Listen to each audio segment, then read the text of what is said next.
প্রিয় সাথীরা, ইলিশান এডুকেশন চ্যানেলে সকলকে স্বাগত জানাই। গত 31শে আগস্ট হয়ে গেল নদিয়া জেলা কনভেনশন শিক্ষক ঐক্য মুক্ত মঞ্চের উদ্যোগে। উপস্থিত ছিলেন বিভিন্ন ব্লক থেকে সহায়ক সহায়িকা, সম্প্রসারক সম্প্রসারিকা এবং একাডেমিক সুপারভাইজাররা। শুধু তাই নয়, উপস্থিত ছিলেন পৌরসভা এবং মাদ্রাসা বোর্ডের শিক্ষক শিক্ষিকারা। সূচনা লগ্নে গাওয়া হয় আগুনের পরশমণি।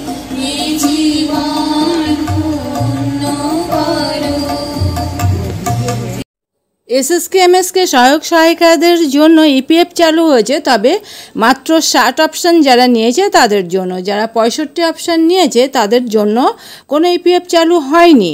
তো এ ব্যাপারে সাংগঠনিক পদক্ষেপ কি গ্রহণ করা হলো এ বিষয়ে কিন্তু বিস্তারিত আলোচনা করা হয়নি। যদিও বলা হয়েছে যে আরজিকর কাণ্ডের কারণে এই মুহূর্তে কোনো সমাবেশ কলকাতাতে ডাকা যাচ্ছে না। যখনই এই সমাবেশ ডাকা হবে তখনই যেন প্রত্যেকে দলমত নির্বিশেষে প্রত্যেকে সেই সমাবেশে উপস্থিত হয়। এটা কিন্তু একটা গুরুত্বপূর্ণ খবর। এছাড়া এই যে নদিয়া কনভেনশন, এখানে বলা হয়েছে যে স্ল্যাব অনুযায়ী প্রত্যেকের বেতন বৃদ্ধি হবে। অর্থাৎ যারা 10 বছর কাজ করছেন তাদের জন্য 15,000 টাকা এবং 15 বছর কাজ করছেন তাদের জন্য 20,000 টাকা এবং 20 বছর ধরে যারা কাজ করছেন তাদের 35,000 টাকার পর্যন্ত হবে বেতন। তবে এ ব্যাপারে কিন্তু মনে রাখা দরকার যে একাডেমিক সুপারভাইজার বা যারা 65 অপশানে নিয়েছেন সহায়ক সহায়িকা বা সম্প্রসারক সম্প্রসারিকা, তাদের জন্য ইপিএফের জন্য কিন্তু জোরতোর লড়াই না করলে এই ইপিএফ কিন্তু তারা পাবে না। এছাড়া এখানে যেটা বলা হয়েছে, মইদুলবাবুকে বারবার করে অনুরোধ করা হয়েছে যাতে তিনি এই বিষয়টা মানে যারা পাচ্ছে না তাদের বিষয়টা দেখবার জন্য তিনি কি এই জায়গায় থেকে উনি কি ইপিএফটা কি চালু করবেন। ওনার কাছে অমিতাভ হালদার যিনি রিকোয়েস্ট করেছেন যে মইদুলবাবু আপনার কাছে আমাদের কাতর প্রার্থনা, আর একবার কিছু করুন, আপনি ছাড়া আর কেউ কিছু করতে পারবে না। আমাদের বিশ্বাস ভুলবশত education supervisor mid day meal লিখেছে।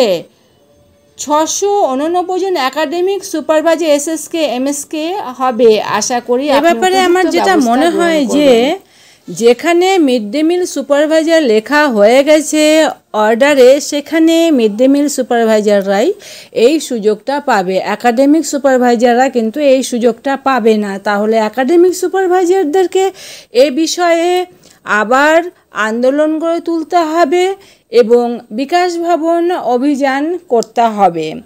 বিকাশ ভবন অভিযানের একটা ডেট অলরেডি হয়ে গেছে, 2রা সেপ্টেম্বর বেলা 2টোর সময়, যেখানে একটা মেসেজে দেখলাম যে উত্তর 24 পরগনা থেকে একাডেমিক সুপারভাইজাররা ডাক দিয়েছেন যে সমস্ত একাডেমিক সুপারভাইজাররা যাতে মিশন অভিযানের জন্য মানে বিকাশ ভবন অভিযানের জন্য যাতে বেরিয়ে পড়েন। তো আমার মনে হয় যে এই মুহূর্তে বিকাশ ভবন অভিযান এই মুহূর্তেই মানে করা প্রয়োজন আছে, যেহেতু অর্ডারটা বেরিয়ে গেছে। তার জন্য এই বিকাশ ভবন অভিযানে সব সুপারভাইজাররা যদি সামিল হয় অবশ্যই একটা ভালো একটা সংগ্রাম হবে। এর সাথে 3% থেকে যে বঞ্চিত হয়েছে একাডেমিক সুপারভাইজাররা সে দিকটাও উল্লেখ করা হবে বলে জানানো হয়েছে। তো সবাই মিলে দলমত নির্বিশেষে এই অভিযানে সামিল হওয়াটাই শ্রেয়। তবে বিষয় হচ্ছে শুধুমাত্র ষাটদের জন্য যে ইপিএফের অর্ডার বেরিয়েছে 1/4/2024 থেকে এটা চালু হবে, এই অর্ডারটা খুবই দুঃখজনক। কারণ হচ্ছে 65 যারা অপশান নিয়েছে তাদের জন্য এই সেম অর্ডারটা দরকার ছিল এবং 65 যারা অপশান নিয়েছে তারাও একদম স্কুলের জন্মলগ্ন থেকে অনেকেই আছে যে জন্মলগ্ন থেকেই পরিশ্রম করে আসছে কিন্তু সমস্ত দিক থেকে বঞ্চিত হয়েছে। তা এই অর্ডারটা যারা 65 নিয়েছেন পৌরসভা, মাদ্রাসা, এসএসকে, এমএসকে, একাডেমিক সুপারভাইজার সবার ক্ষেত্রেই যাতে প্রযোজ্য হয়। লড়াইটা সবাই মিলে একত্রিতভাবে করলে পরে আরও বেশি ভালো হতো।